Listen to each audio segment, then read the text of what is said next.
So, Ann, I sent the representative for ACLU my link. Is that okay, or do you want to provide it with another one? Oh, she changed it. Okay, sounds good. All right, we'll go ahead and get started.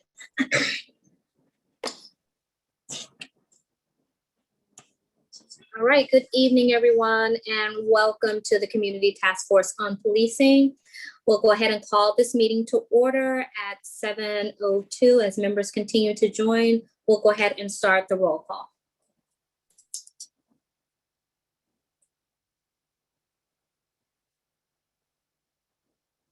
Member Dosty?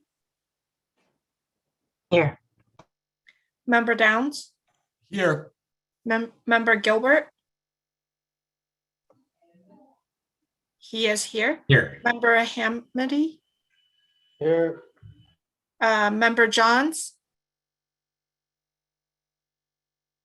Absent. Member Leon? Present. Member Locke? Present. Member Newton? He is here. Member Oliver? Here. Member Way? He is not here. Member Wright? Here. And Mayor Gary. Here, sorry about that. Thank you, Ann. All right, thank you all for coming back this evening to join in the task force. Before we get to the public comment, excuse me, I just want to address two things that were brought to my attention. So as members of the task force, as you know, last month, we spoke about the charge, what we're supposed to do here as far as community policing. One thing that we want to do is make sure that we are stating facts, not something that we perceive. If there's data or anything that needs to be received from the staff, we need to ask for that and not assume that, you know, it's not there, or we just have to be mindful of our remarks. And number two, I want this subcommittee to be a place where you can speak on items. You know, you have the floor to speak on anything that you have questions about, anything you want to interject. Definitely feedback is good. Whatever you feel that's going to help us succeed in this task force, I want to make sure that you feel comfortable that you can do it. All right, with that said, I will go ahead and open it up for public comment. If there's any, let me see. I think so we have one. Go ahead, please. Hi, can you hear me? I'm on my phone. I've never done this on my phone. Okay, good. Wow, so exciting. I wanted to just comment on, I apologize, I didn't listen to the recording, so I don't know if you've already done this, but I wanted to know if you've seen the new budget in Hayward, taking money, freezing positions in the police department there and putting money into social services. And it looks like Richmond also has some proposals to do that. And I just wanted to make sure that you knew about those. And if you don't, I could send you links, or maybe you already know, but I just wanted to bring them up. Thank you. Thank you so much for your comment. Next, please, Amy Paul. You're on mute if you're speaking.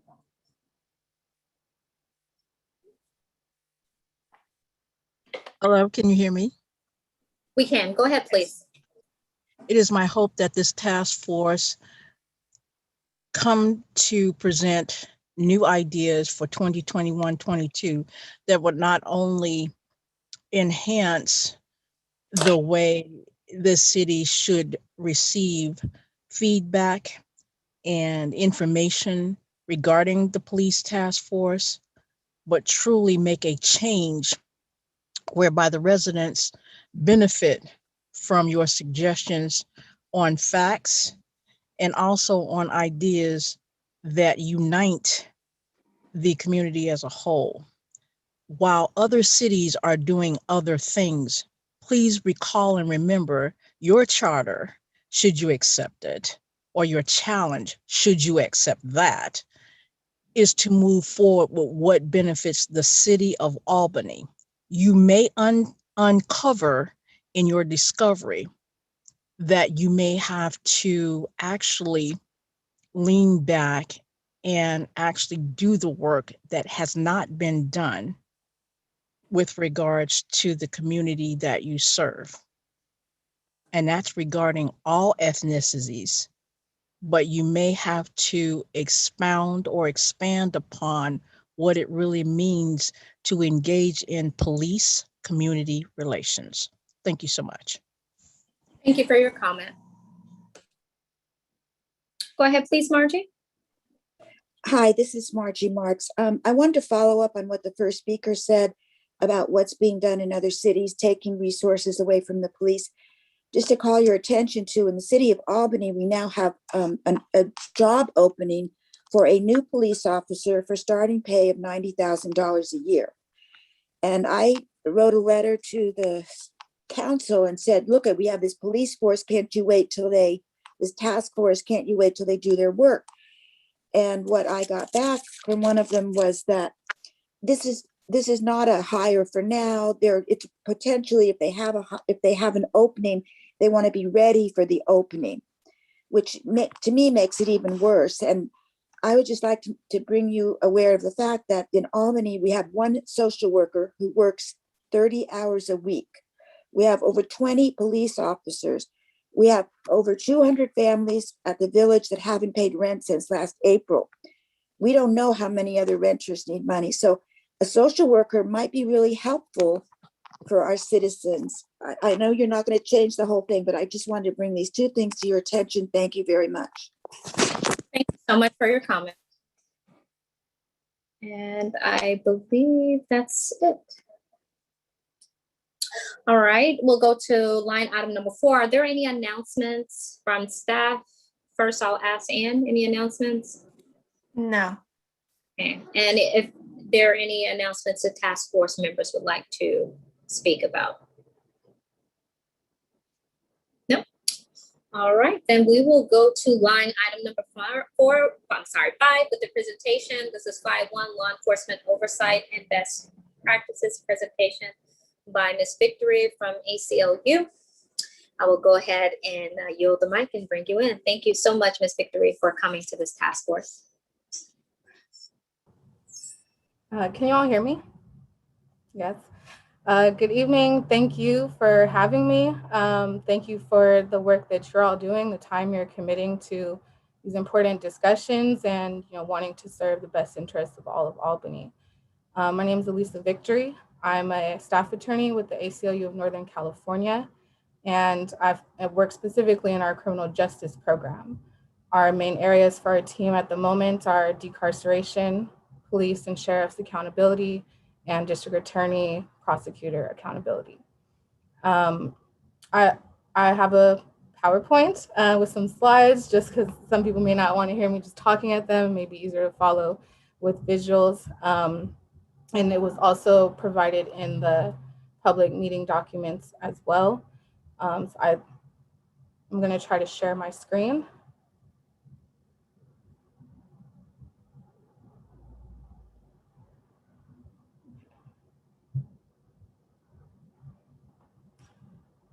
Are you all able to see the screen, see the presentation up?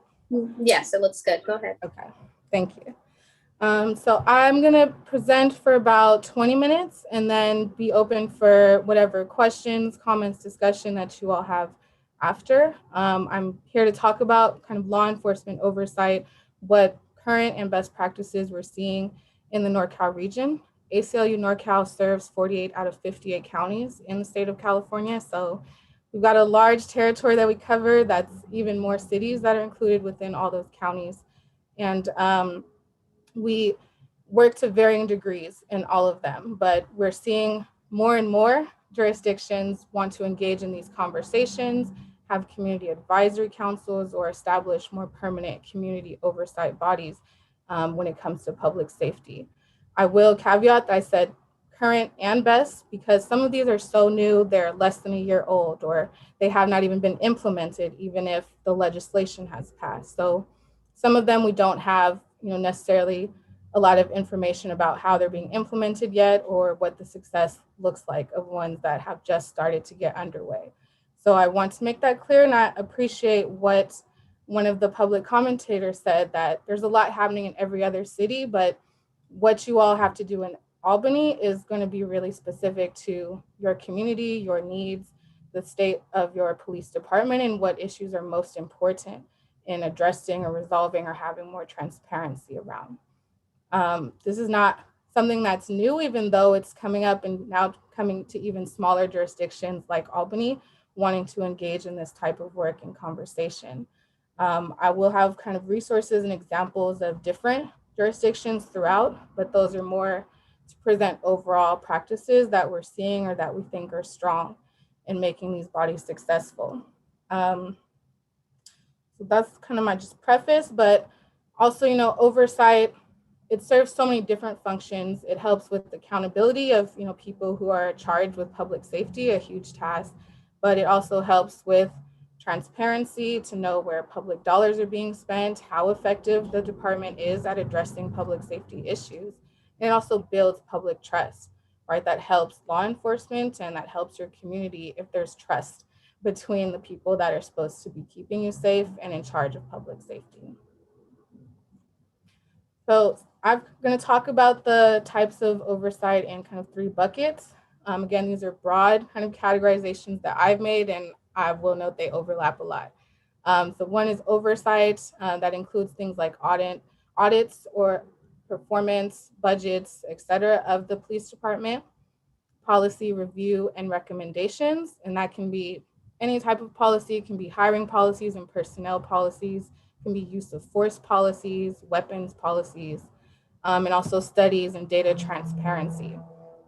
Accountability looks like things like discipline, receiving and reviewing complaints, even if it doesn't result in discipline, at least doing the investigation, making sure that you've exhausted, kind of looking into specific cases and complaints from residents against individuals. And usually this is included as a branch of the oversight body that's larger. And I'll give some examples and detail about SF and Oakland's police commissions.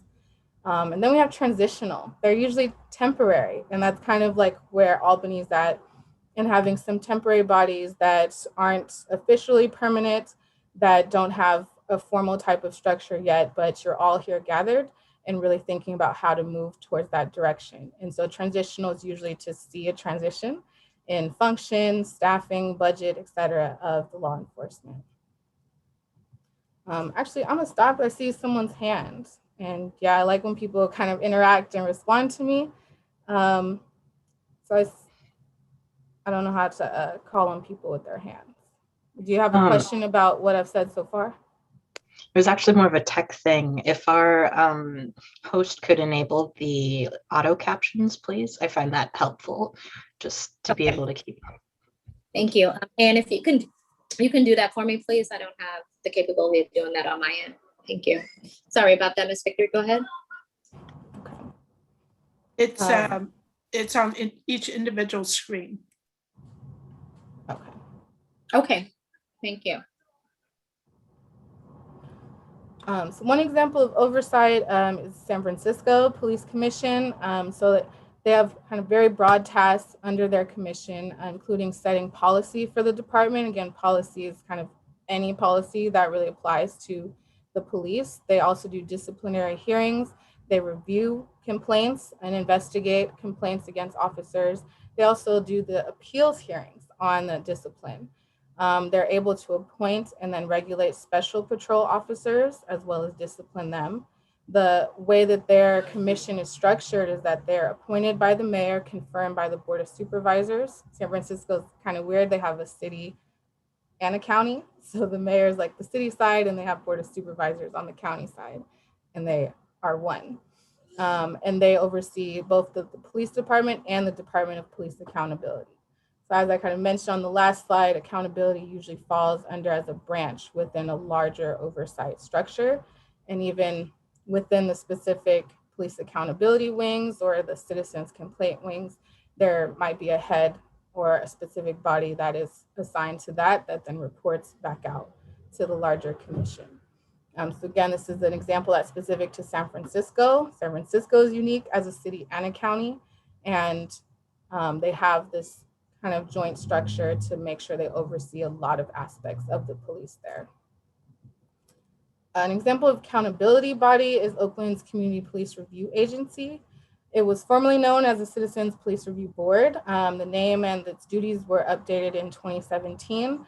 There was a ballot measure that ran that created the Oakland Police Commission that basically consumed the duties and created the agency that's now within the commission. And both of the commission and the agency's powers were kind of updated and revised with the ballot measure in 2020. Both of them passed with overwhelming support from the city residents. So the specific police review agency, they do the investigations, they take and receive and review the complaints from citizens. Sorry, I have kind of an active neighborhood street here. They review and receive the complaints from individual citizens against officers, and they also can publish reports about that data, how many complaints they received, what's actually happened with their recommendations, and they recommend discipline to, they recommend it back to the chief of police. If there's disagreements, then it has to go up to a higher level. And they're structured to have an executive director and staff of 15 people that is funded through the city, in addition to the actual agency members. So again, very different structure. It's a part of the larger Oakland Police Commission. Both were established by ballot measure, independently of the city council or the mayor sponsoring that. Some examples of transitional or temporary bodies, I have two. One is from the city of Alameda. They created a steering committee on police reform and racial equity fall last year, and they presented final recommendations in March of this year. The committee was appointed by the city manager. Alameda has a council manager form of government similar to yours. And they had subcommittees within the larger committee that they established that did community surveying and came up with different plans that led to the final recommendations.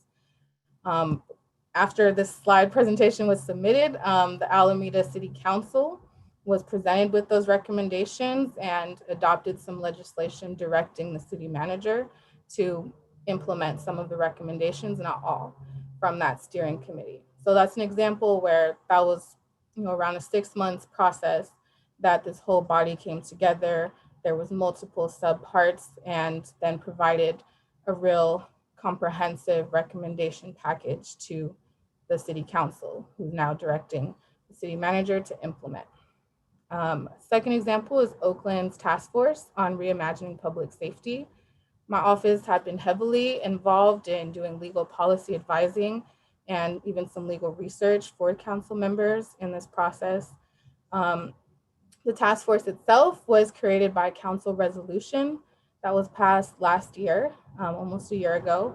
And it created a task force that was supposed to provide recommendations back to the city council on how to reduce our police department's allocation from our general fund by at least 50%. Oakland, for y'all to understand why we want to cut 50%, Oakland is one of the top 10 cities in terms of percentage of general funds spent on our police department. It's around 42% of all of our city's general funds at the moment, and the current proposed budget for the next 2 years would increase it by around 10% more, so around half.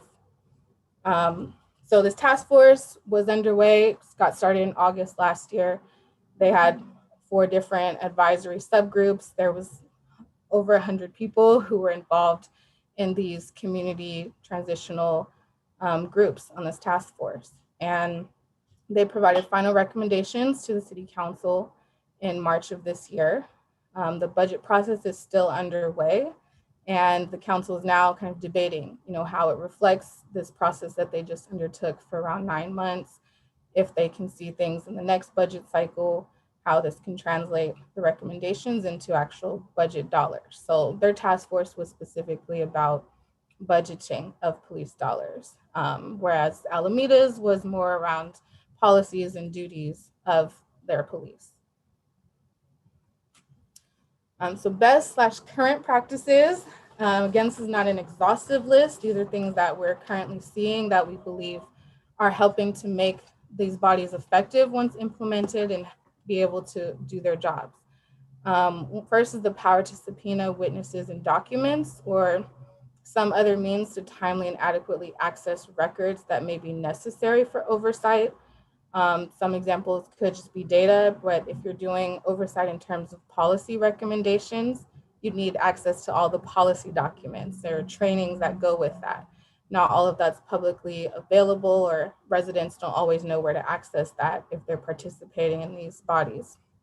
So having subpoena power, especially if there's a very contentious leadership in the police department. One example was down in LA County. There was a whole lawsuit from the city officials, the county officials, excuse me, to force the sheriff to turn over documents and records that he had agreed to provide that they needed for oversight because they're doing things like budgeting for the sheriff and the jails.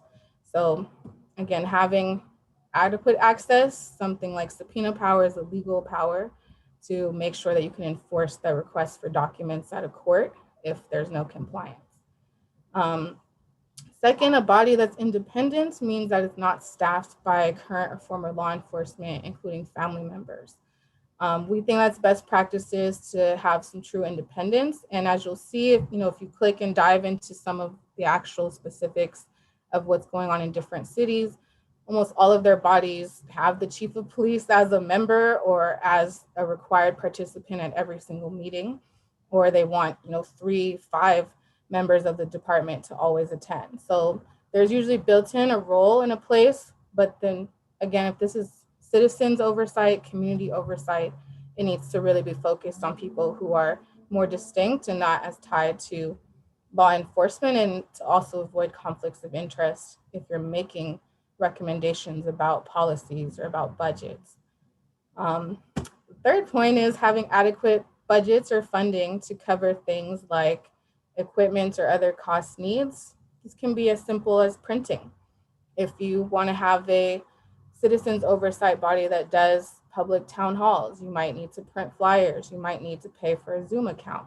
So again, whatever cost, they're going to be associated with the tasks that you want this body to undertake to ensure there's some way that there's budgets for that. Some jurisdictions offer stipends. Some of them are mandatory. Some of them are optional. Some do not offer stipends at all. But ACLU, we believe that offering stipends, one, just allows more people to participate, doesn't assume that everyone is able to devote a few hours every few weeks to meetings in the evenings, or is able to devote all the time to reviewing whatever documents or preparation to do their job. So stipends helps to fill the gap to ensure that people who maybe are working class, who don't have childcare, can fully participate or be eligible for these types of roles. And also funding to be able to hire independent counsel or consultants. Sometimes you may want to do a study or an audit. If you don't have an independent police auditor, and if there may not be an auditor position within the city government, you might want to be able to consult and hire a firm to do that. Outside counsel, if there's some legal issues where you think the city attorney is already advising the city who represents the police department, there can be conflicts of interest legally that you can avoid by, again, having the funds available to hire outside counsel to do research or to advise you. Meetings should be accessible to the public, just like this one. Include public meeting, different metrics. I love even the accessible captions during this meeting, and having a place where people can see what's happened in the past, access agendas and minutes. One really big important thing that we've seen to ensure that these bodies are successful and that there is community buy-in and support for them and interest in even applying to be on them, or that they're representative of the jurisdiction and that they have a focus on groups most impacted by policing and incarceration. Those closest to the problems also are closest to the solutions. And there's a lot of people that may be talked about when it comes to policing, but that are not talked about with and in the conversation. And so having an independent or a citizen focused police oversight body should really represent the citizens of Albany. And so ways that people have done that are making the selection process community-led. In Oakland, there's a process for you to become part of the selection committee, and those are all community members. And then they do the actual interviewing and then recommend folks for the mayor to then appoint to some of these bodies. So there's a lot of different paths you can take to get there, but it's important to think about that when you're outlining who the membership should be or what criteria you want for people to get on these bodies and have the power to make decisions that are going to affect the entire police department, the entire city. So making sure that you're representative is very important and is a strong best practice to bring everyone truly to the table.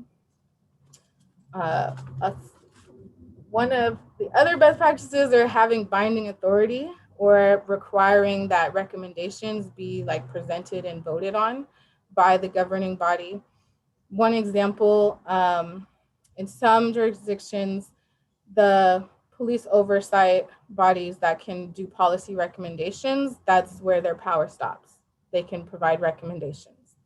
And in implementing it, it looks like city council may receive the report and recommendation, and that's the end of it. Like, okay, we heard you out, your documents are in the public record, and there's nothing else. There's nothing else required.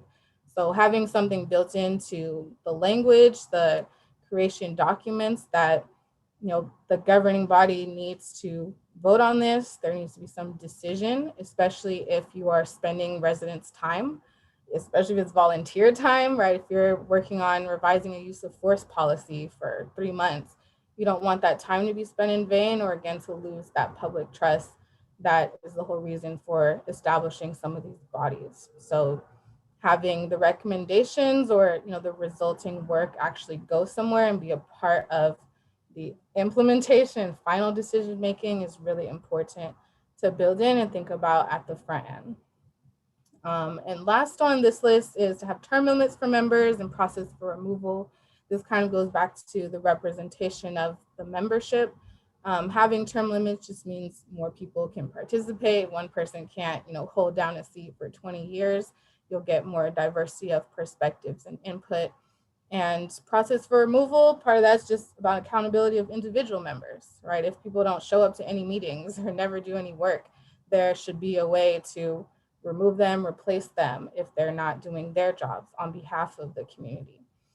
So again, things to think about, just structuring to have a strong group, having accountability within the group and making sure it's representative and ensuring there's enough powers and teeth to it so that the work that the group is doing has to land somewhere and can't just be talked about within that space, but again, goes back to the police department or to the elected officials. So I'm almost done. Some additional resources. The one I really want to highlight is NACOL, the National Association for Community Oversight of Law Enforcement. They are national, as their name suggests, and they've been doing this work for over 10 years. They provide a lot of support, guidance, examples, even to local jurisdictions. I met their members in around 2015 when they were presenting about community oversight models that they were seeing in the Bay Area. And they do work with a lot of ACLU's partner jurisdictions. So I strongly recommend them. They probably have even more just resource examples, even data about success and what that looks like that our office does not have. I also just have links to some other current police commissions, including Berkeley's, Fresno's. I also have Fresno and Palo Alto's Office of the Independent Police Auditor. I will note that Palo Alto's, even though it's called the Independent Police Auditor, it's a part of the police department. It's independent because it's technically a contract position. So third party, not within the department or the city. But good news is that this year, I think last month, the council just voted to expand the powers of that position and have asked for an audit about how they can transfer some duties in mental health response away from the police there. And temporary bodies, Richmond Reimagining Public Safety. It's a task force, community-led. They've been doing a lot of surveys and town halls. There's no final recommendations yet because the process is still in progress. City of Davis had Reimagining Public Safety Task Force and subcommittees. They've put out draft recommendations. Again, that process is still in progress. So I also just want to reiterate that for some jurisdictions, and definitely for Albany, these may be newer conversations, and other places they are not. You should definitely take from the lessons learned by other cities, by other counties, even by community groups that wanted to push their governments to do something like this. It's important that y'all have started the conversation. And I just want to reiterate that even though we're seeing these things more pop up locally, they have been talked about and underway a lot nationally in other parts of the country. And even at the state level, just in this last year, we've just seen so much more legislation about police transparency, accountability. There's legally more access to records of misconduct that feeds into citizen accountability to really hold officers accountable for that misconduct. We have officer decertification that is pending in the legislature right now. We have AB 1185 that was already passed that allows Board of Supervisors to establish community oversight of sheriff's departments, and written into that law is subpoena power. So these things are already codified in other places, may have even more strength to them with this next legislative cycle. So there is kind of a movement to provide, again, more transparency, accountability, to build more conversation and trust between the actual citizens who are being policed and the police departments that serve them. And there are a lot of things you can draw from, but I do just want to make sure you all know that it's important that you craft something that is unique for the residents of Albany, the issues or concerns you have with your policing system, where you may want to shift your public safety as a whole to, and to really be responsive of not just what's happening in Albany, but also statewide and nationally in the discussion on policing. And I like what the commentator said, that y'all can do something, brand new that's not been seen before. A lot of these things we haven't seen them done before, and we haven't seen them implemented yet. And we're not sure what the successes or impacts will look like. So it is a really exciting moment, and some people get kind of scared because there's not models or concrete data or examples, but that's why people call it reimagining. It takes imagination, right? It takes really understanding that there's people who've been saying these things for a long time, and there's things that have been tried in other places, and you all have that opportunity. So ACLU is just excited that you're having that discussion, that you invited us to have it with you today. And I'm happy to be a resource if there's questions you all have after this meeting, or want to dive even more into some of the other jurisdictions we've been working with. So I'm going to stop there. This is my contact information, and again, happy to discuss or take questions. All right, thank you so much, Ms. Victory, for your presentation. So what I would like to do, I'm going to start off and see if there's anyone in the public who has comments or questions first before I bring it to the KALB subcommittee. All right, if you can stop sharing your screen, and then I'll give it a few minutes for the public to raise their hands. All right, looks like we have 3. Go ahead and let them in, and let's do 2 minutes. Am I on? Yes, you are. Go ahead. Hi, this is Bart Grossman, longtime resident of Albany. Thank you so much, Ms. Victory, for a very useful presentation. And I really appreciate your comments about devising something which is appropriate specifically to Albany. And I wonder, when you present best practices, what's the basis for deciding something is best? Are you looking at outcome? Are you looking at improvement in policing? What criteria are you using to indicate that these things are the best practice? Thank you for the question. As I tried to include a caveat, they're best/current practices, that not all of them we've necessarily seen how they'll be implemented, or there hasn't been a body yet. But some of the ones like requiring that the governing body has to actually make a vote or have some binding authority for recommendations. We've seen things like that in Oakland. That's part of why they had a cleanup ballot measure in 2020 to fix some of the issues they were seeing with implementing their police commission that was adopted and implemented starting 2017. So after 3 years, they started to see some of the issues and then cleaned it up by ballot measure. So that's one of the clearest examples that we have where the community themselves and people who are on that commission identified issues and how to strengthen it. So it's kind of a mix. It is a mix. Not all of them are best because we've seen them completely successful, but best in terms of they've addressed issues that we've seen arise and people being able to do their jobs and their roles on these committees. Thank you. Thank you, Clark. Next, please. Go ahead, Margie. Hi, I just have a question about, do you have experience about members of these oversight bodies that are elected? It sounded like they were all appointed. So do you have any take on that about whether they should be elected or appointed, and what are your thoughts on that? We have not seen any where they're elected members. They all go through some appointment process or applications. Usually it's appointment by the executive, confirmation from the city council or the other body.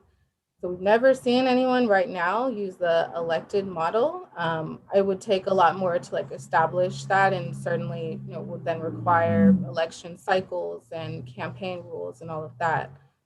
So it might be more involved than how people have been establishing it. And maybe that's why it's a bit easier to, have the council adopt legislation that creates it. In Oakland, they went ballot measure route because it amended the city charter. So I have not seen the example of it being elected. I don't necessarily have an opinion on whether it would be better or not, but I think you can still build in some of those accountability type of metrics, even to appointees.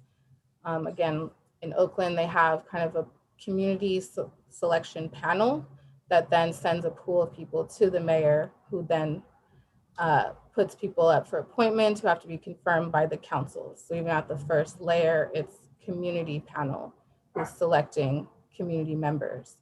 So there's a lot of different ways you can set up multiple steps in the process, but I don't necessarily know about whether elected is better. Thank you. Thank you, Margie. Next, please, go ahead. Okay, there we go. Yeah, I have a question about on the next on the agenda, you're going to review background material, and I'm wondering, is that listed somewhere so that we can see what material you've been reviewing? Thank you. Thank you for your comment, and we'll address that when we get to line item 6. Are there any other public comments or questions? All right, well, I'll go ahead and bring it back to the subcommittee and open it up for members for discussion or questions they would like to ask Ms. Vickery at this time. I'll start with member Gilbert and then member Hammond. Go ahead. Thanks for the presentation. I had a question. If you had any examples of cities that were more similar to Albany, like Alameda and Palo Alto are about 3.5 times the size. And I was wondering if you had any information or experience with places like El Cerrito or Piedmont or El Sobrante, which are closer in population size and probably maybe a little closer in budget too than San Francisco and Oakland and larger cities. Thank you for the question. We don't have any real movements going on in those cities that you name. I know there's things happening countywide, right? That includes El Cerrito out in Contra Costa, but not in those smaller cities. The only one I can think of is maybe Laguna Beach down in SoCal. that's comparable in size, I think around 20K people. And they're kind of where you're at, and just now convening like a task force of community members that are going to, to develop a more formal oversight body. So the process is still ongoing there, and that's one of the only cities comparable in size where we're seeing the conversation happen. Thank you. Member Hamilton? Hi, yeah, thanks for the helpful presentation. I just had, so there were three pieces that there's some changes that I think some of us are interested in on the task force that all implicate some legal issues. And so I'm just wondering, I mean, the three are banning qualified immunity, requiring that outside agencies follow whatever policy we determine is best in the city, so like California Highway Patrol and others, and then requiring that the city dismiss police officers who are guilty of particular serious misconduct. I think the last one is a little different because it involves union issues.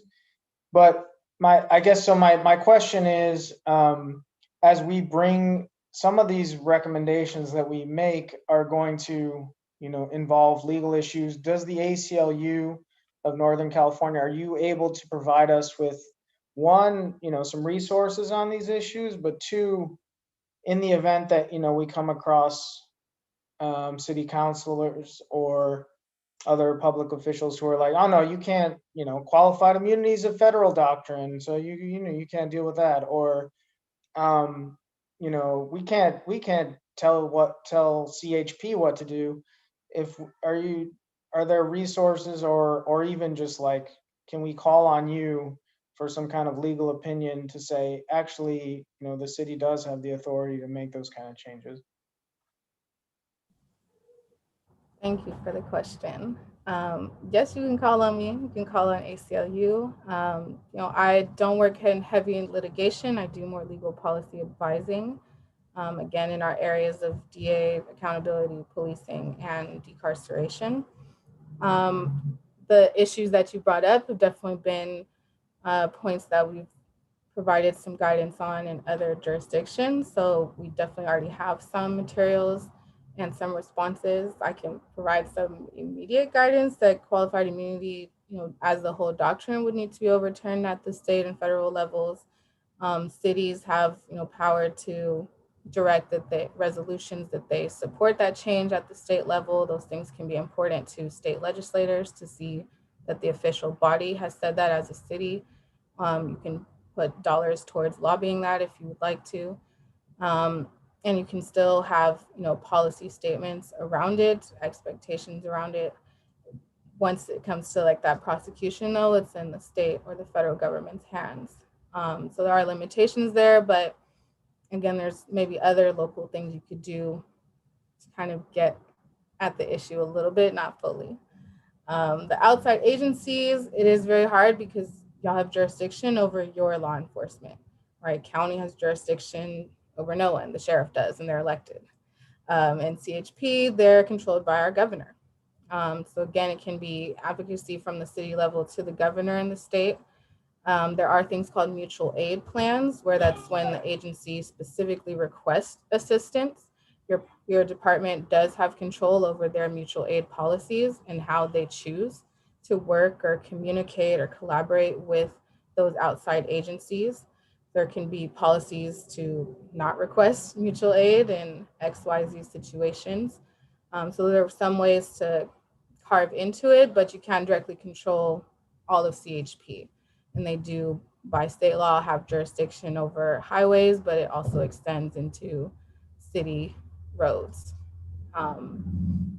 They're able to, cite vehicular infractions kind of wherever they may be. So there are some limitations, but you can make some inroads there about how your department itself engages, what the expectation is.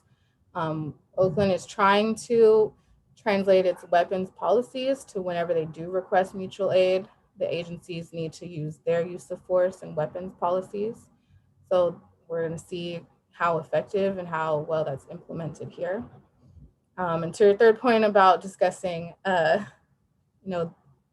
discipline of people who are found guilty of certain misconduct, that definitely does implicate whatever labor rights might be in their MOU, really their MOU, which can always be renegotiated or have a discussion with the police association. And I've done a lot of work and research around that. I'm also separately, outside of this job, serve as independent counsel to a labor union in Oakland. So I kind of uniquely am able to talk about the labor issues and respecting labor rights while still accomplishing some of these police reform goals. Sorry, that was kind of a long answer, but yes, y'all can call on me. No, I appreciate that. I'm sorry if you, I don't know if you can hear my kids are not happy about having to go to bed right now, but I one follow-up. So New York City was able, or at least I think they have banned qualified immunity. And now that's obviously their city, and they did that by creating a new cause of action, I think. So basically under the state constitution, obviously they can't change the federal constitution, nor can they change the state, but they created a cause of action that would allow folks to sue police officers and banning the qualified immunity defense. I'm not sure if you're familiar with that, but I'm just curious whether, if you are, whether that's something that we might pursue here in Albany.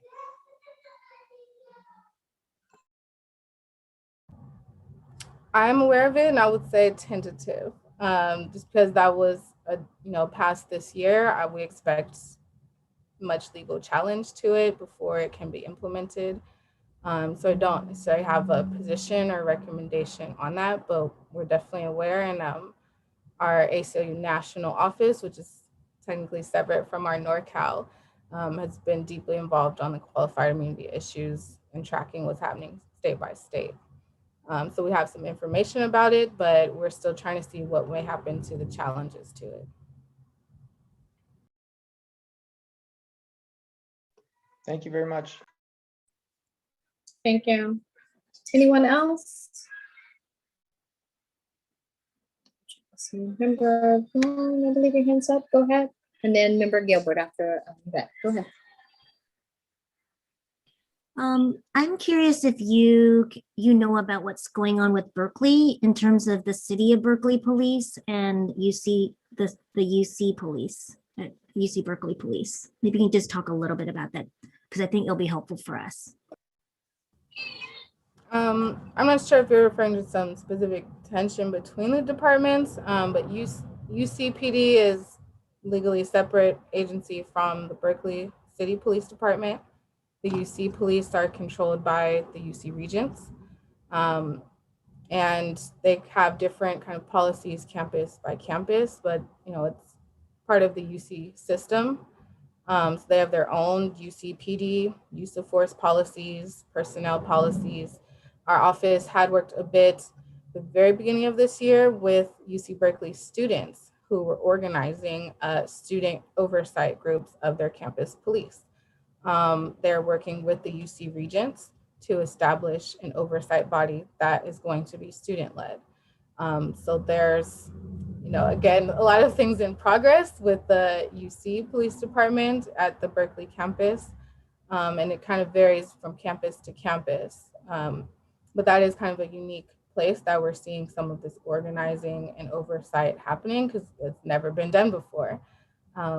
And just to see how that relationship will pan out with the regents and talking about with the students about having some oversight powers. And they've kind of asked us for similar things of what things should they include, how can they get access to records or data that they want. So a lot of people are kind of in a similar place as this body. And you see Berkeley City Police, there's been a lot of reforms there led by their mayor and their council. They have a strong push right now to remove police from traffic enforcement. They've already adopted a resolution last year to that effect and have now been working on what the actual plan looks like to implement that. All right, Member Gilbert. Thank you. I was interested to hear about your experience with labor and unions, because one of the things I'm interested in is how we can decouple oversight and discipline procedures from the union and put that back into the citizen hands and allow the unions, to continue to negotiate salary and benefits and all the things that are good for unions to negotiate, but they shouldn't really have oversight, control, and discipline powers that they have. I don't know specifically for Albany yet. I'm trying to find what that is, but I'm assuming I can find that somewhere on our website. I've been hunting around for what that is. But most cities in the Bay Area, the union has a very strong oversight capabilities, and I'd like to see that decoupled from their mission, and they can focus on salaries and working conditions. So I don't know if there's any resources that you could point us to, or a quick 1-minute suggestion.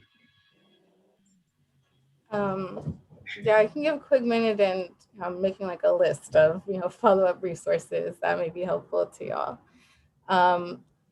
Police are workers. They have a right to unionize. Almost every police agency is unionized, represented by a police officers association. The head of the POA is separate from the chief of police. So there's someone who is elected as the head of the union, not the actual chief of police. And so they make a lot of the decisions about labor. They're the ones at the table who negotiate the MOUs with the city. And that's one key place where you can really advocate for specific things to be or not be in the MOUs, is to your electeds who are actually entering the contract. These are public contracts that have to be approved by the city council and the governing body. So there's people, Oakland's my fallback example because I've been so involved deeply in their stuff the last 9 months, but their MOU, like they have the vote, the record of the vote to approve the contract. There's council members who voted no. And there's reasons that they did not agree with certain provisions in the contract that was negotiated. So you can, as citizens, lobby and really hold your electeds accountable to not agree to certain things and to hold certain positions when it comes time to renegotiate those contracts. In terms of them having labor power, there's kind of more outside of the city or the legal side, there's movements among labor coalitions to not work with police unions. Oakland's POA office was host to a large rally that was about defunding the police and removing them from the labor movement. And that was hosted by the Alameda Labor Council for our county. So in different pockets and even nationally, actually, the AFL-CIO nationally had a vote to remove the Fraternal Order of the Police, which is the national police union, from its membership. The vote failed. So they're still a member nationally, but again, the conversations are already happening. The kind of talking points are already circling around labor organizations themselves, including in NorCal in our Bay Area. For police, one strong way to push back is when a lot of policy recommendations and changes are coming from community-led groups, the police may say, we can't do any of these because we have to negotiate and it's just between the city and the union. And a lot of times groups or even the electeds don't know how to push back on that. And there is very narrow subjects that are mandatory in bargaining. And so a lot of times union leaders kind of exploit that and try to make it broader than it needs to be. Things like use of force policies, when you're allowed to shoot and kill people, is not something that's subject to mandatory bargaining, right? That is a public safety issue and it goes beyond your employment rights. Employment rights are really fundamental, like your wages, your hours, your conditions in the workplace. And they try to expand those things to mean everything around policing. And so knowing kind of where to draw the line as electeds and as members of a body that's supposed to be holding police accountable, it's important to know that yourself and where the legal lines are and to not let them consume this into this kind of private negotiation process. So it's kind of a long answer, and yes, there are written documents about what is the scope of negotiations and what things you can absolutely do without involving the union. Thank you. All right, and it looks like I have Member Downs and then Member Hamilton. We're gonna go back to the public for one more round, and then we'll send Miss Victory on her way. Go ahead, Member Downs. First, I wanted to say thank you so much. It's been a remarkable presentation. Appreciate you getting it to us ahead of time, and appreciate the clear way you went through it. Just a couple of follow-up questions, one of which is that, as you know, Albany has, to my knowledge, never had any either accountability or an oversight permanent commission or board of any type. And I wonder if you can tell, and I'm aware of Richmond and other places that have established one form and then quickly, revised or found, as in the Perez case, and others that, that establishing a board didn't resolve all of the issues that people hoped it would. I wonder if you can tell us, I know this goes toward your best practices, but just help us pull out what you think that cities that have this kind of experience have learned from the process in a way that could speed up a city starting it for the first time. In other words, what do you think are some of the things that if we don't do the first go round, we'll almost certainly be coming back and wanting to redo very quickly, knowing that no process is perfect? But do you have to have a kind of toolkit along those lines? And then I have a question that just builds off the Berkeley question. As you know, the University Village, which is covered in part by UC Police, is also part of the city of Albany. And if you have thoughts about how to think about those kind of shared arrangements, as we also think about reimagining public safety through the charge of the city of Albany, of how to think about those kind of shared power arrangements as well, even in a city that, unlike Berkeley, doesn't completely overlap, but does partly overlap with UC Police. Thank you. Kind of a lot of questions in one.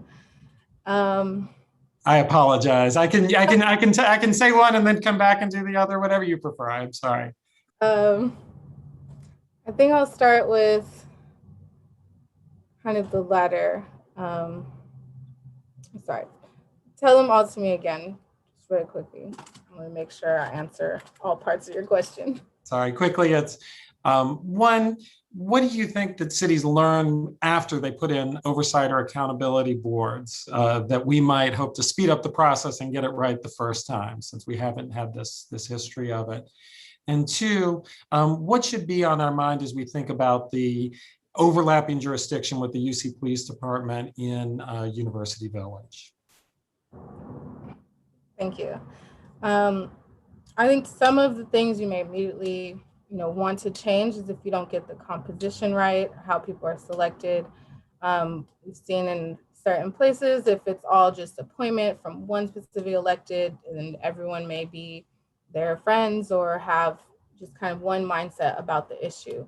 Again, ensuring there's a way where you have to pull from like all different parts of the city or different, specific blocks, like however you need to make sure that there will be a diverse composition of people, that everyone can feel they're represented, that there will be even community buy-in, because there's usually pushback from police departments and their elected that really work with them closely, but you also want to have the community support if you're saying this body represents the community. So you want to ensure that it really reflects that, people feel they have an opportunity to apply, that they can participate, and that there's some accountability if people aren't on that commission or board. So I think that's one big thing, that people can lose hope at the outset once they see who's on these boards or commissions, if it looks just like what's already happening in the city or within the police department, right? So it should be a stark contrast to who is in those spaces. I really recommend having a youth representative. Other cities require at least someone be in high school and be a member on the board. So again, ensuring everyone feels that they have a voice and are represented. And I would say the resource thing, that if you want this group to immediately start investigating complaints or taking volumes and volumes of data in, again, what are the resources? Do they have office space? Do they have a budget? Do they have assistants to help with some of that? So I think a lot, and that can also really discourage some people if they think, oh, they're supposed to hit the ground running, but there hasn't actually been any discussion on where the funding will come from, and that delays people being able to start the work.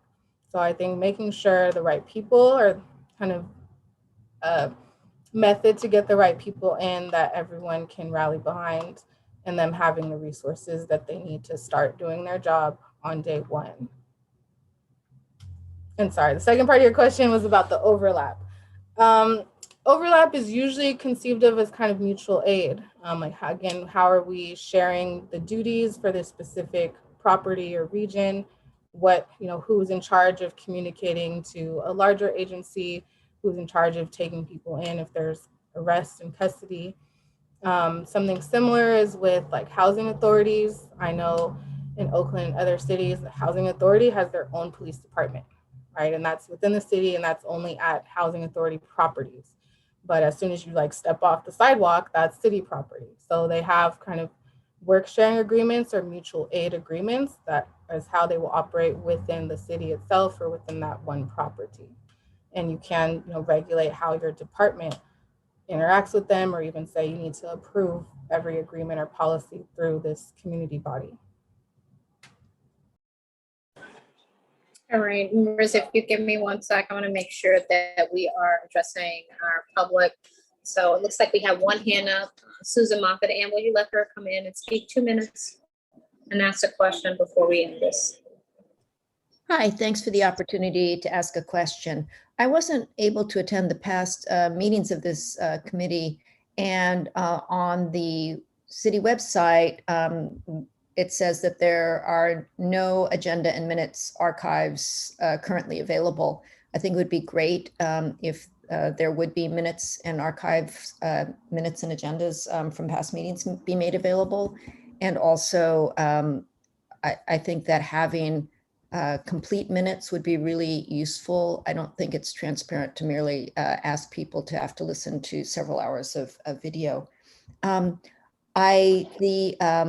Ms. Victory made some really great recommendations about best practices, and there was a list of things, and it would be really helpful perhaps if staff could say of those things what exist and what don't. I'm not clear of the recommendations or the best practices listed, such as budget, such as certain kinds of authority, what exists currently with this task force.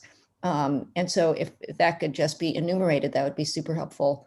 And then the other, the thing that really jumped out at me among those best practices was that for a committee like this to have its recommendations be required to be presented to the city council for a vote, I think is really important. And I would just kind of highlight that since this transitional task force, as you've identified it, doesn't have a lot of power. I think it's really important that at least the recommendations be heard and formally addressed by City Council. Thank you. Thank you so much for your comment. So I'll bring it back to our members, and if you can, just briefly, 2 more questions, and then I'll go ahead and move on to the next item. We don't want to pull Ms. Victory up. You definitely have her contact information. She's advised you that you can reach out to her if you have any questions, but I want to give you the time as members to address your questions. 1 minute, please. Go ahead, Member Hammond, and then Chair Dawson. So I just, since we have you here, wanted to throw out one sort of unorthodox idea that I haven't seen so far in other cities. And that is, we incentivize our police to meet certain quotas for speeding tickets.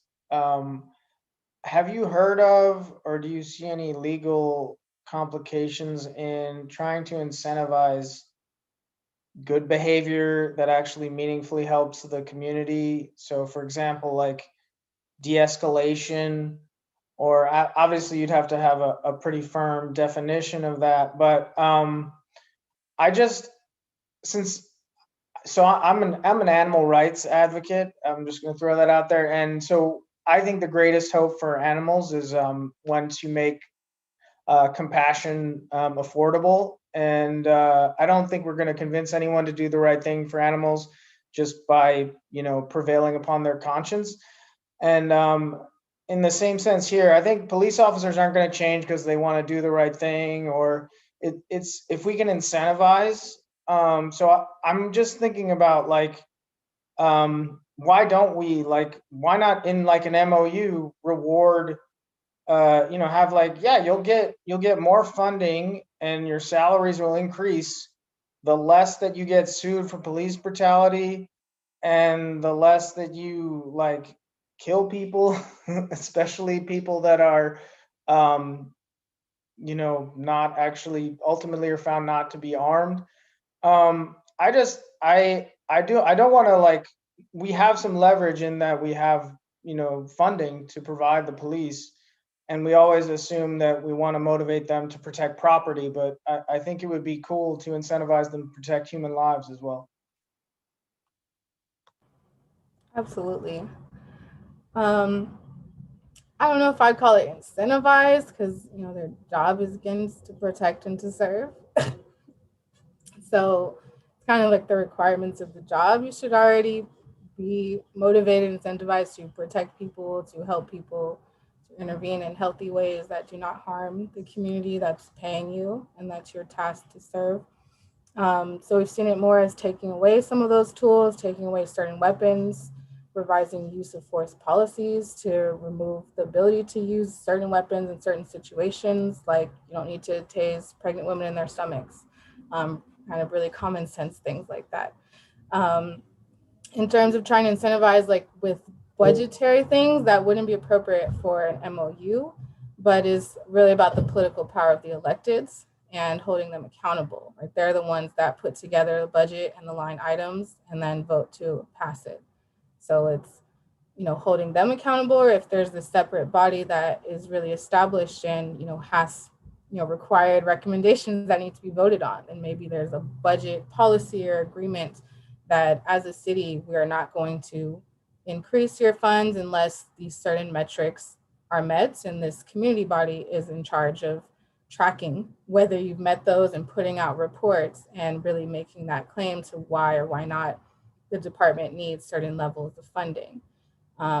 In some cities, you'll see that position as more inspector general or an auditor position. Some, their auditor may audit the actual number of complaints and data, but some auditing positions are just around police budgeting, auditing what the actual department's internal line items are. In Oakland, we have an extreme problem with overspending and overtime that way exceeds like $30 million of what our city's budgets for our department in overtime. We had a 2019 audit. The city auditor did an audit of that and had specific recommendations. Again, they became recommendations that then weren't really adopted and went anywhere. So I think this body can help fill in some of those gaps or set out what it looks like for the department to succeed, to be able to continue its funding or increase it. And that can be some of the power this group holds. And it can also remove as an incentive of, hey, we're going to cut these things or we're going to remove you from these duties where you are showing up in harmful ways versus helpful ones. All right, and then last question, Chair Darcy, go ahead. Okay. First, two things quickly. One, to Susan Moffett, we've only had one meeting so far. It was last month. So I think I thought we would have meetings to approve. That's my understanding. Mayor Garrett? So hold on, Chair Darcy. What we want to do is make sure we address questions to Ms. Victory, so we can let her move on to her day, and then we can address anything that comes up in the subcommittee. So if you have questions regarding her presentation and what she brings to the table, you want to present that now, that would be great. Okay, sure. We can do that order, sure. Then yes, specifically for you, thank you for your presentation. It was great, and I completely agree about reimagining. And my question is, I have seen a lot of belief that there will never be enough power in civilian hands to be able to have any kind of teeth. That it's been 50 years of trying to create oversights and accountability measures, and that they haven't worked. And I realize that now we're seeing things that we haven't done before. And so there's maybe hope there. And I have seen calls for actual community control of police, including hiring and firing, including setting priorities, saying don't actually bother enforcing these anti-homelessness laws, right? Like, don't enforce if someone is going to the bathroom on the sidewalk, don't arrest them. Are those sorts of things that you could see actually happening legally if we were to create a sort of police control, community control board? Absolutely. I wouldn't be really doing this work if I didn't believe those goals were possible and could be realized. Against so many of the places that we're working and partnering in are somewhat new, only a few years in, or just now passing things like this. So it's hard to see it maybe right now in this moment. But I think community control, looks different for each place and depending on what issues you're trying to tackle. Again, Berkeley's removing police completely from traffic. Oakland's running pilots to remove police from mental health calls. Similar with San Jose, Redwood City, San Mateo County.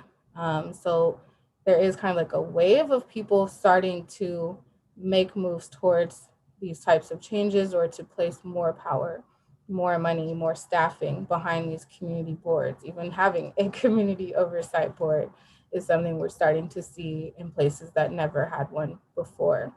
And one example from Oakland is the Citizens Review Board, that's now the review agency that I talked about, has been going for over 5 years now, is going so strong and has developed itself and its staffing that they've made proposals to completely replace the internal affairs department within police because they do the same thing.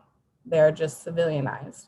So when it's cheaper for them to do it and it's community led, that is completely independent from the police department itself. So, they've made the case and have presented, full proposals and budgets about removing those positions in internal affairs and replacing them and helping beef up the agency that already exists to kind of do that work from the civilian-led perspective. So it's one example of kind of, again, it's still in proposal mode. It's gone through the police commission. We still have to get it to the actual, elected to run the city. But that's an example of how, this hasn't been underway for that long, only 5 years. And we're now seeing even moves for them to replace a function that has very traditionally been a part of the police department itself to investigate itself and its own officers. So I think there are definitely seeds of hope and hopefully successes that we see grow even bigger with there being more true community control and power and real authority in decision making. And a lot of it still comes back to political will, right? That elected officials are elected by the people to represent their districts or the entire city. They do have an obligation in theory to be representing what their residents want or to be accountable if they need to shift directions around their public safety decisions. So some of it's just whether people are willing to do it. And we are now starting to see once you trust the community with their own solutions, not everything just falls apart and becomes chaos and anarchy. That actually can, again, build public trust, can increase transparency and accountability. Thank you for that question. All right, well, thank you so much, Ms. Victory. Members, you do have her contact information if you have any additional questions, any concerns, any ideas, something you want to run by her. As she said, she is available for you. Again, we want to thank you so much for coming and being with us this evening, and we're looking forward to working with you even further. Thank you all again for having me, and thank you for the important work that you're doing and being leaders in the city of Albany. All right. All right, we're going to move down to line item number 6. So 6-1, it says review background material. So I'm assuming that the information that was requested last meeting, what you received that from the city clerk. And so I wanted to know if anyone would want to address that. But before we do, it looks like we have member Johns. Yeah, I believe he's new. Maybe Alternative came in. Would you like to speak? Just briefly introduce yourself. Sorry, I didn't see you earlier.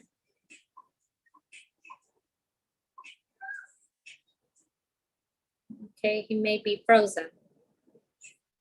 Okay. All right then. Any questions about the materials? Anything that you want to discuss and open forum about anything that you received? Hold on, let me see if I see your hands. Chair Darcy, go ahead. Yeah, I was wondering if this is when we answer the question from Susan Moffett as No, we well. will shortly, right before we want to go ahead and get the next steps. And before I adjourn, we'll address it with her. Thank you. Okay. Then also, because it's this document and member Gilbert asked about the MOU, that should be linked inside the Albany policing links. Okay. Anyone else? All right, so we're going to go to line item 6.2, and this is where we're going to establish the subcommittee. And so we definitely need your input. We want you to jump in and just, decide which particular points of interest you would like to accept as far as like oversight. We have police and training. We want to discuss alternative models and budget. But before we do, I think we have Member Johns. Can you hear us? Okay, we would like you to introduce yourself and briefly just tell us who you are. You were not here the last meeting. Can you hear me? We can hear you. Thank you. Great. Actually, I was here last week. I was just on the phone and couldn't get my internet right. Got it. Okay. So, I'm a 15-year resident of Albany. Have participated in a couple of city-sponsored bodies in the past and have wanted to participate in this issue because I think it's very important. All right, thank you. Thank you so much. It's nice to see you. Any other members that was not here last month, if you want to introduce yourself? I think everyone. Go ahead, Member Gilbert, go ahead. I was an alternate, so I wasn't actually in the meeting. I was just okay. as a community member, but I guess one of the other members has left Albany and is That's so I correct. was made into a regular member. So I've been in Albany for 9 days before the pandemic shut down. I came from Richmond Annex and El Cerrito for about 1.5 years before that, and then 22 years in Piedmont. Oh. Okay. So I have lots of friends and family members in the zone. All right, very nice. Well, it's very nice to meet you and welcome. Thank you so much for your time. All right, so we're going to open it up for a discussion as far as subcommittees. Is there any suggestions before we start breaking down into who will serve on what's committee and what we would look to accomplish the next couple of months? We have a few months to really dive in and get the work done. Do the research to present something to the council. So we have July, we have September, we have October and November. So we definitely want to make sure that we capitalize on the momentum that we build. Make sure that whatever committee you're in, that it will allow you time to do the research. Your committee will be on the agenda. You would speak to what you found, your recommendations, what would you like to present to the council at that time. And so each group, each month, we will have something. Whether, let's say, July would be the oversight, someone speaks about that. That committee talks about their research, what they would like to recommend to the city council. September could be policy and training. And again, I'm just throwing this out, not saying this is how it has to be. October could be alternative models, just discussion on that, what that would look like. And November could be discussion about the budget. So those are the 4 subcommittees that I'm thinking about. Is there anyone has a suggestion or would like to see something different than what I have listed? Please feel free to jump in and state what you would like to see. Could you run through the 4 again? Go ahead. I'm sorry, say it one more time. I was going to ask if you could run through the four quickly again. So we have the budget. Mm-hmm. We have policies and training. Ms. Victory talked about alternative models, what that would look like. And I think that would tie in with the oversight and accountability. Okay. I'm sorry, what did you say, Chair Darcy? But they could be separate, versus what model versus, it depends on how we would want it to be presented to the council. We can present it, both committees can come all at once and present something on what an oversight committee would look like with accountability based on XYZ model. So that's an option as well. Thank you. Member, go ahead. You're welcome. Hi, I'm gonna just make a comment first, which is really related more to the review of the background materials.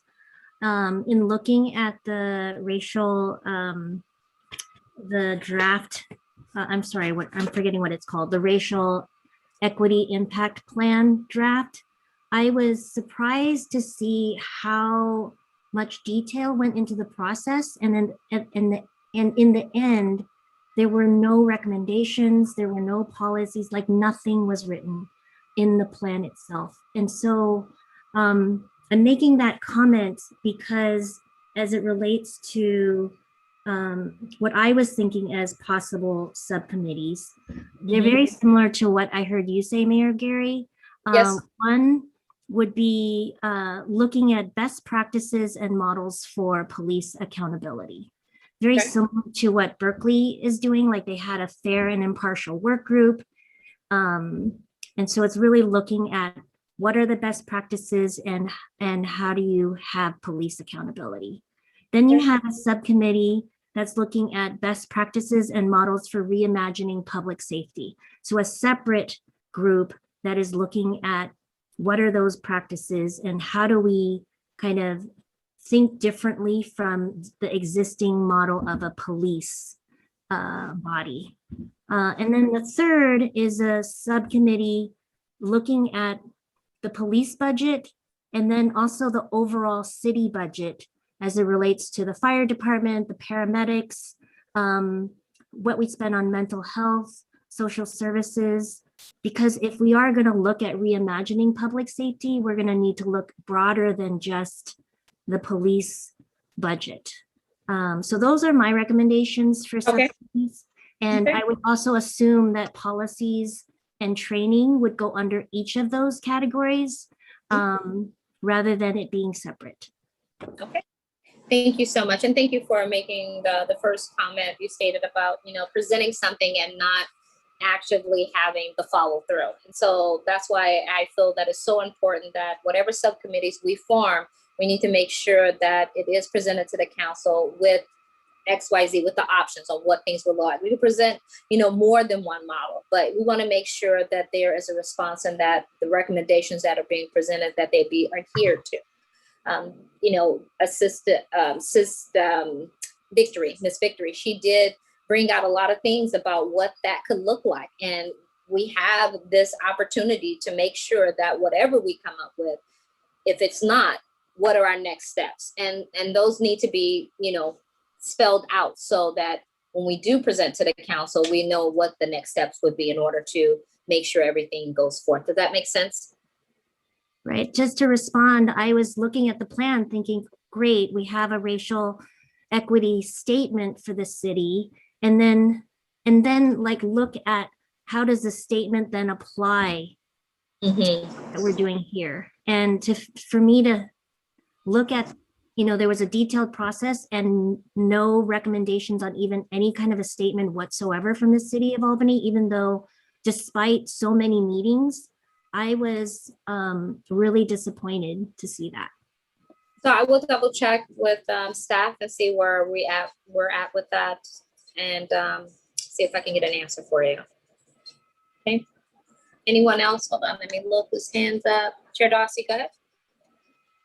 I would just completely second everything that Member Leung said. I love those subcommittees. And I think that especially part of reimagining public safety is going to be looking at moving functions from police elsewhere. So that is part of where we don't want to reduplicate work around the policies and the trainings if we're like the reimagining public safety subcommittee is coming back and saying, well, we think mental health shouldn't be a police thing. We think transit shouldn't be a police thing. And you don't want another group being like, well, this is how the police could get better at these, because surely they're going to keep doing them, right?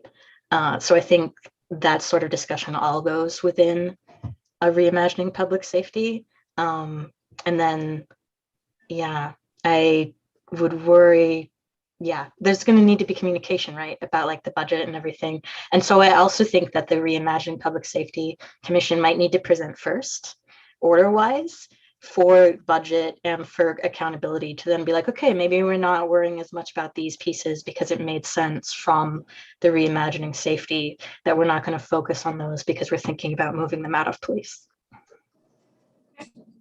Anyone else? Member Downs, go ahead, please. Thanks so much. There's been really good comments. I have just a couple general things to make sure that, especially people who haven't been on city boards, the subcommittees will need to be below the margin of majority of the board in order to be able to meet without agendizing. If they have to agendize, then you're looking at about a 3 to 4 week delay before from posting. So, we will want to have enough, whether it's 3 or 4, we will want to have enough that every board, we can ask the city clerk to clarify, but my understanding is the maximum any one group could have would be 5. And out of a 12-member group, is it 5 or 4, Ms. Mayor? City Clerk, are you able to answer that for Member Downs before we move on for our subcommittee? I'm sorry, what is the question? How many members could a subcommittee have of this group without running into Brown Act need to agendize and post? It would not need, it should not exceed majority. So it cannot exceed, it cannot be more than 7 members. I see. Or cannot. But that also runs in if you have multiple subcommittees, then, how does that one member who is in multiple subcommittee avoid any Brown Act violations? Because they could be in a sequential meeting mode. Correct. That's a good point. I mean, my suggestion would be that while I'm sure at some level, all of us would like to be on all of them, that it makes sense for each person to prioritize one, and that we make sure that in the and that, if it doesn't naturally fall, that each of the subcommittees falls below that quorum goal that we ask people to consider reshuffling. Because the goal of subcommittees and other boards is said that people can meet more quickly without having to be fully through Brown Act agendized, always in public, and instead be able to allocate tasks, communicate, and to be able to come back. And given that their subcommittees don't vote, they don't have any authorizing power, they're able to collect information as long as they stay under that number and bring it back to all of us. So we do want to make sure that they're small enough that they can do that effectively. And I also think the clerk Ms. Sue has correctly said that the sequential meeting problem, if one person is on more than one, that they can be raising some issues. So I would urge us to focus on the one that we want the most, and to think about taking, kind of a way to express ownership of a meeting where we've made the request for the information that we want. We've made a request for any speakers we want. We've got plans really able to present to the whole group, because I think what the mayor said and a number of people said about needing to make presentations to council quickly is really of the essence, because I think in my experience that time becomes, a real impediment. Between the 4 and the 3, I think they both work. I think the argument for the 4 would be that there may be people who really want to do a fine-tooth comb examination of the policies that are in place, and another group that wants to do a really broad examination of what's being done elsewhere and reimagined elsewhere. And so that would be the reason to do 4, to allow different people to sort based on what they're looking at. But I also think that the group of 3 also works well. So I don't have, I think either of them are workable. I would do accountability first, since it's the one that will need to go to council quickly. Since we just had a presentation today about models, it seems that could be drawn up in a way that could be prepared by the subcommittee for the next meeting and not require additional time or delay before we're presented with something to act on. All right, thank you so much, Member Downs. Anyone else before we start moving towards forming our subcommittees? Member Newt, go ahead, please. Yeah, I was going to ask Member Downs. It seems to me that a lot of work has been done by the Social Economic Justice Committee and Member Downsy too. Are there things that you've already taken up that we've been discussing or are going to discuss that we've just wasting our time? My opinion and is that none of what we do will waste our time, in the sense that there were discussions on SEJC. It was a complex and contested process. There are some notes on the SEJC site about how that went. But we're, making recommendations for action, and there hasn't been action taken on anything that SEJC did. So we'd be making a fresh request to council, and council, when a different resolution went to council earlier this year, several council members expressed that they wanted to hear from the task force before acting. So I think our work here really does matter, even if at times it engages with issues that have been brought up before. That's my opinion. Okay. Anyone else? Thank you, Member Newton and Member Downs. All right, we'll go ahead and start. I'll start first. Let's start with the budget. And again, I like Member Long stating that it needs to be a complete overview. I mean, it just can't focus on the police. We have to make sure that what we're looking at will reflect what we would like to see. So I'm looking for 3, possibly 4 members to be on the budget subcommittee. Anyone else? You have to raise your hand because I won't see you. Member Wright. Okay, I'll do it. All right, Member Newton. Subcommittee on budget. And Member Wright. All right, go ahead and put yourself on it. So I have 3 on the budget.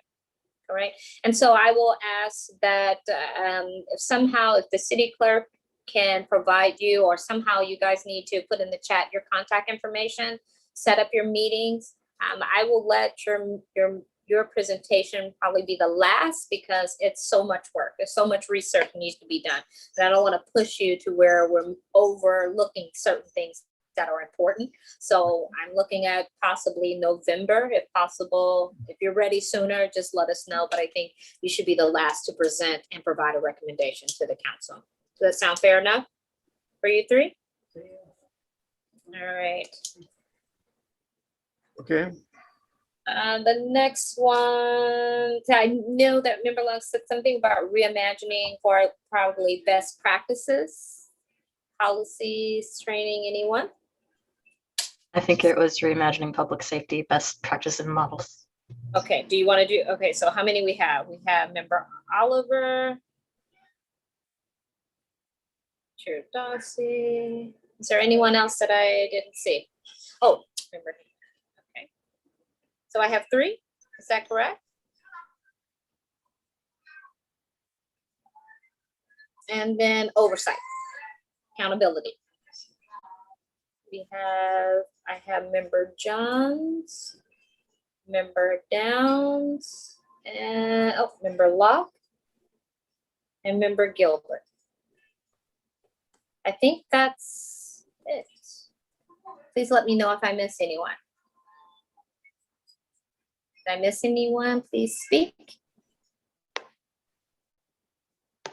All right, now I'll figure out which one I want to jump on. All right. All right, so that is. And so just to be clear, the city clerk will email the members of the subcommittees each other's contact. Is that right? And then they can communicate via that. Right. If you want to communicate with the whole board, that would need to come through the city clerk to be disseminated. Is that right? Correct. And make sure when you communicate each other, please do not include more members other than the members in your subcommittee. Right. So we have 4 and 1. I have 3 and 3. I will jump in. Do the reimagining practices and models. I'll jump on that one. So that way it's 4. So we have 3 on budget and we have 4 and 4 on the others too. Okay. All right, with that said, so let's address some questions and concerns from the public. One was brought up about our last meeting, and especially this meeting. We want to make sure that all of our meetings, that information is being presented to the public. I think Ms. Moffitt made an excellent point. We shouldn't have to have the community go back and listen. It should be readily available. So please, if we can have notes from the last, I know it was basically introductions. That's what we did. Just trying to get a feel of what the charge is. We discussed what we were here for, what it's going to look like, and how do we move forward. So that's basically what we started with. Now this is our full meeting. I'm hoping to see relevant information on how this meeting will progress us to move towards the next meeting and some of the things that we've accomplished during this meeting. So in the future, I'm hoping that staff will be able to present that to the community so they know exactly what's going on. And so that produces more involvement, right? We want to hear from the community and make sure that their voices are being heard as well. And then whatever insights they want to bring into the meetings, we'll go from there. With the subcommittees, forgot one thing. So budget, I said November. So who think they will be ready for July for next meeting? Accountability, okay. I'll have you. That's Member Locke, Member Downs, Member John, and Member Gilbert. You can present your information, do the research. July, we should be ready to hear from you. If there's something that you weren't able to do or get accomplished, just let us know and then we can look, okay? And then next it will be September. That will be, we can do the real, yeah, you're right. You have my thought process, Chair Dawson. And hopefully we can have the budget by October, November, and just see where we're at that time. Please note if you have any questions, any information that you need to get from the city, please let me know, let the city clerk know. Let's see if we can get that information for you as part of your research. Also, if you need to speak with someone from the police department, i.e. the chief or members of public safety, please let us know. I'll have run it by the city manager and staff and see if we can accommodate that for one of our meetings, just as part of the process of you getting the information you need in order to present something to the council, okay? Before I adjourn, are there any questions? Member Downs, go ahead. Just wanted to ask, especially with the need to agendize our larger meetings and also potentially to have, if there are resolutions from the subcommittees, to have them on the agenda so that they're publicly visible, both as, the way the law works, but also as a best practice in engaging with the public. Does it make sense that each of the subcommittees, the month that they're sort of on tap, would communicate with you and the city clerk by a week before our meeting with their request for what to add to the agenda, any help with issuing invitations to any speakers from the city, or if they need the city help in reaching out to others, and the text of any proposed resolutions? Yeah, that would be great. I don't know who was first. Member Long, was it you maybe, and then Chair Dawsey? Sorry about that. Yeah. And then Ann will speak. Go ahead. There was something that one of the public comment folks said at the beginning, and that'd have been Julie. Okay. And I wanted to just ask this as a question. Here we are as a group working on a community task force looking at policing, and I'm just curious, is there really someone being hired by the police right now? And so if that's the case, I'm just curious, because as a group, I would think on good faith that right now there would be possibly a freeze or of hiring or increase of police budget or staffing. And that would be my assumption if this is what we're looking at. And I'm just curious if that's really the case. So what I would do, thank you so much, Member Long. What I would do is speak with the city manager and have her send you guys all an email so she can address this question with HR department, and so you can have the information you need to move forward on that. City clerk, you have something you want to say, Ann?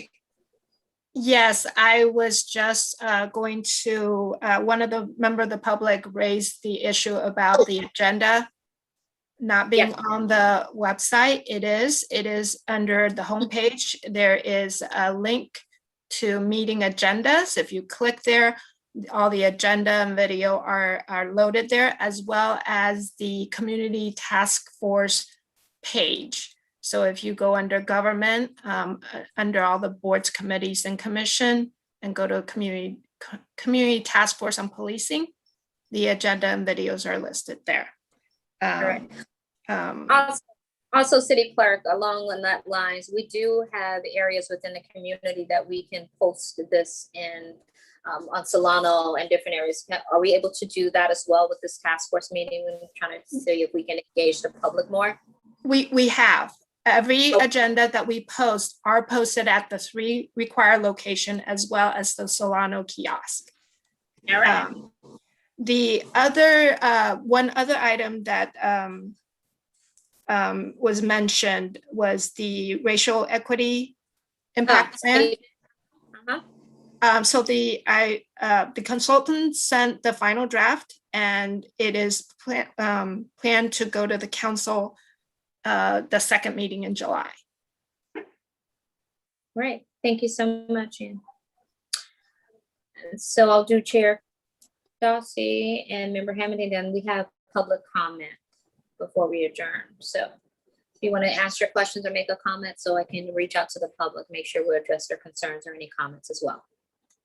Thank you. I was wondering if we can make a resolution to send to council recommending that we freeze police hiring, since it hasn't been done yet. If we can't do that this meeting, then I will bring that up during future agenda items. Okay. Thank you so much. Is that enough for this meeting? I'm sorry, for this meeting now? Is that a no for this meeting? No, it is not. Correct. It's not on the agenda. Okay, thank you. Okay, thank you. Member Hamilton, go ahead. Yeah, I just wanted to, I think maybe Susan Moffett brought up the extent to which whatever the task force recommends will actually be put to a vote by the city council. So I just wanted to get clarification on what our authority is, or what our mandate is, as far as whatever the task force recommends. Does the city council have to vote on particular items, or can we designate certain things that we actually request a yes or no answer from them? Because obviously there's a difference between us providing a comprehensive report and then them reading it and saying, cool, thank you, versus like, you know, us making some suggestions and they have to either reject or accept them. There's a really meaningful difference in terms of the authority that we have there. So I just want to get clarification on that.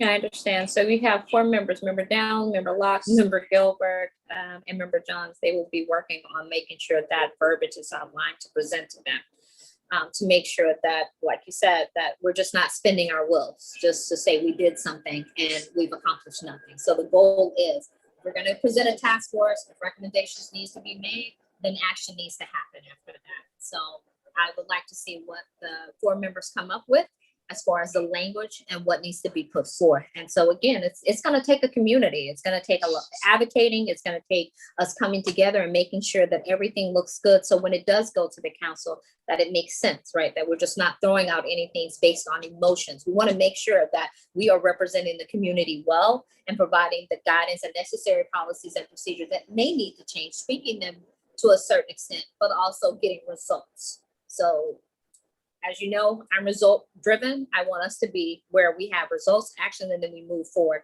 on moving this accountability measure forward. Okay.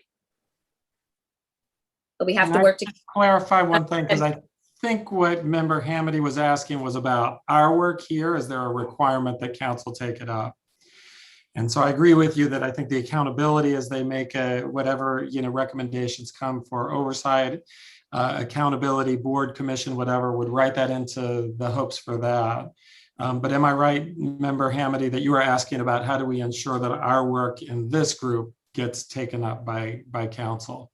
Yeah, that's correct. I just wanted to know if I mean, it may not, maybe this hasn't been decided yet, but just whatever we recommend, is the council free to not even have a vote and just you know, is our mandate purely to provide a report and then they are council is free to review it and then ignore it, or is there some way in which we can require that there are particular recommendations that they have to either accept or reject?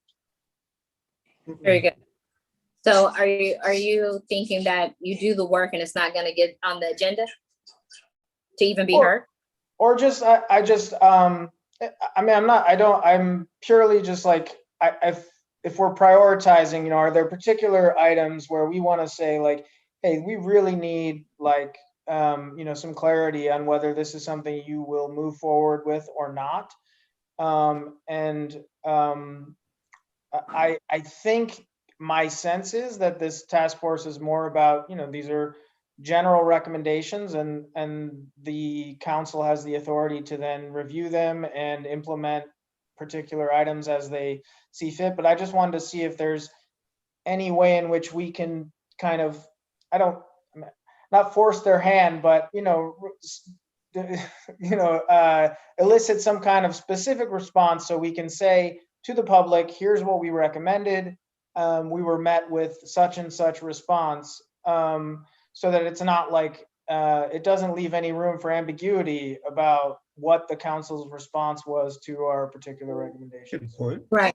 So with that said, so say you're presenting in July to the meeting on the 15th or whatever that Tuesday is. I'm sorry, I don't have the calendar up. If everything is put in place, it should be ready to go towards the agenda for the council to review. Once it gets on the agenda for review, each council member will review and have to make some type of suggestion, whether or not, yes, we want to go this direction with our police department, or no, we don't. You will know that at the council meeting, and you would possibly have to present your ideas, what you guys come up with as far as your research, the resolution and things like that. Once you present that, again, it's up to the council to decide whether, yes, we're going to do this as recommended. We're going to tweak it. However, the response is information you put forward, it will go on the agenda. It will be heard. Okay. Member Long, did I miss you? Yeah, I just had just to clarify.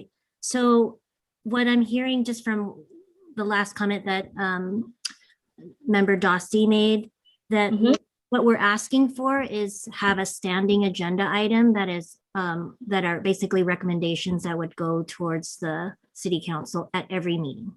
Because we might have a recommendation or we might not, but if we don't have it on the agenda, we can't even make a recommendation. Is that correct? Right. So say, for instance, the next meeting you want to present, I don't know, some budget question or whatever. Definitely make sure that the city clerk is aware that there's something that committee wants to put on the agenda to be heard for this meeting. Right. And then we can address it. So that's what I'm asking. Can we make that request that for every meeting from now on, that one of the standing agenda items is recommendations? Absolutely. Okay, great. All right, I'll go ahead. It looks like we have 3 public comments. You can go ahead and let them in for 2 minutes, and then after that, we will adjourn unless there's anything else. Go ahead, David. Hi, it's Julie. Julie. Thank you, everyone, for this this interesting conversation and your commitment to doing this work. I want to follow up on what Member Hamity said. It just works perfectly with what I was going to say. The city of Albany had a homeless task force several years ago.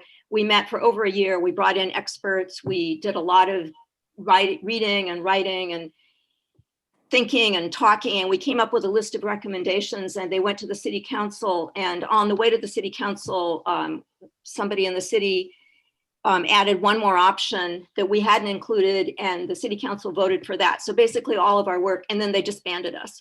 So I just wanted to express my concern that I know there's no guarantees, but it worries me that it will go to city council and then city council can just vote no. And then they'll say, and now we're done. So I don't know how you can protect that. And I know this is a different council, and I know that you, the mayor, are committed to this work, and I appreciate all that. But I can tell you that it was pretty traumatic for all of us on that task force to have that experience where we had put our hearts and souls into it. We'd reached out to community members. We reached out to people experiencing homelessness. We did all this work to really basically be told, sorry, not interested, we're done with you. So I'm just expressing my concern about that. Thank you. Thank you so much, Shirley. Next comment, please.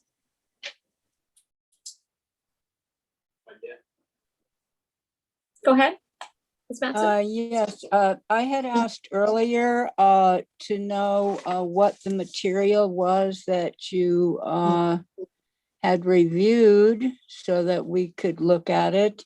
And now I'm wondering, when each of these subcommittees are doing your research, are you asking for any input from community members?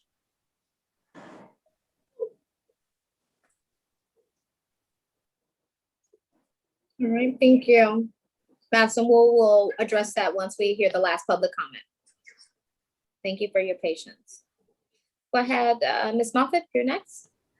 Yes, so on the question of City Council taking action on the recommendations of the task force, I think that that is really a question of the leadership of the council. And I think that it's important for this task force to specifically ask for a vote on the recommendations, but you can't force the City Council to do that. And so I think that that is the role of the mayor and the council to show leadership there. And I hope anybody listening to this will ask council to do that. It's certainly disappointing when council doesn't follow the recommendations of a subcommittee, as Julie mentioned, but that is within their rights. But when they do not even take action or give a thumbs up or down, as Member Lung pointed out on the previous race discussion session, then that is also not very productive. So I hope that some action will be taken up or down.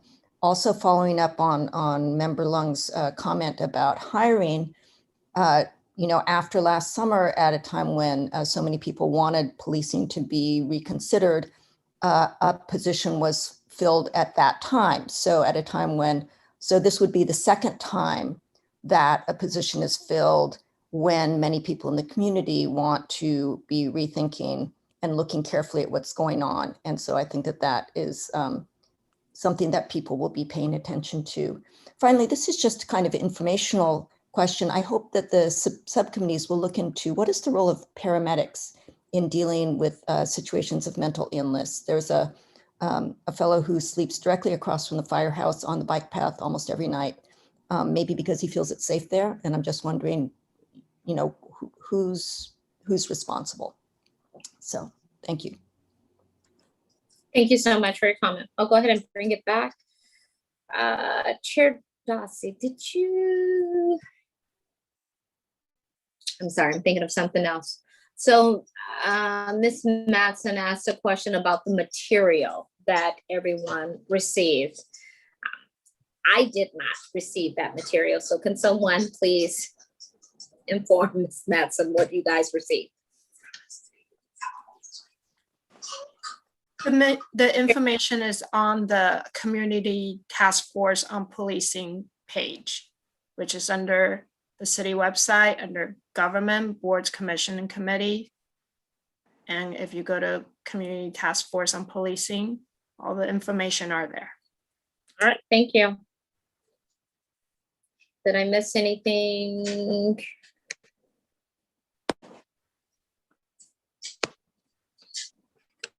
Anyone? So I just want to say one thing. I know we've listened to the members of the public, and I just don't want us to be discouraged in the task that has been brought before us. I know some things that happened previous that was unsettling, but I want us to be encouraged that the work that we put in will be heard. As far as the votes and things like that, just, be aggressive in your approach, what you present, right? You have a community of 17 to 20,000 plus. And so do what you need as far as advocacy, just make sure that you're heard. I just don't want us to go in this like, why are we wasting our time? Nothing ever happens. We have to change that negative thinking to more positive. Like, how can we get something accomplished in Albany that we could be proud of? So if you can, just really focus on the task at hand, as much as possible. As far as focusing on the negative, we can definitely change that to a positive. But again, we have to work together. The mission, the assignment has to be in sync, and that we actually have to get the work done for the community in order to get the results that we need. So with that said, I just want you to be encouraged. I appreciate you coming this evening. This is taking time out of your busy schedule, your family, but don't let this time be wasted. You know, champion your voices, be heard. The city clerk is going to give you all the contact information you need so you can speak in your groups. Definitely reach out to the community. I'm not sure what public comment person, I think it was Ms. Matson, she said, will you be reaching out to the community? Absolutely. You're supposed to. Go to your neighbors, go to any business or anyone that wants to be a part of change and want to see it here in our city. Reach out to them, let them be a part of your research, and then present that data to us. You know, let us understand what challenges, the pros, the cons, what you're running into. You know, some of the people may not want the change, and why is that? So just do the best you can. I would just encourage you to do the best you can, bring it to the subcommittee, let us review it, let us critique it to make sure that when it does come to the city council, that we read it, we understand what needs to happen. And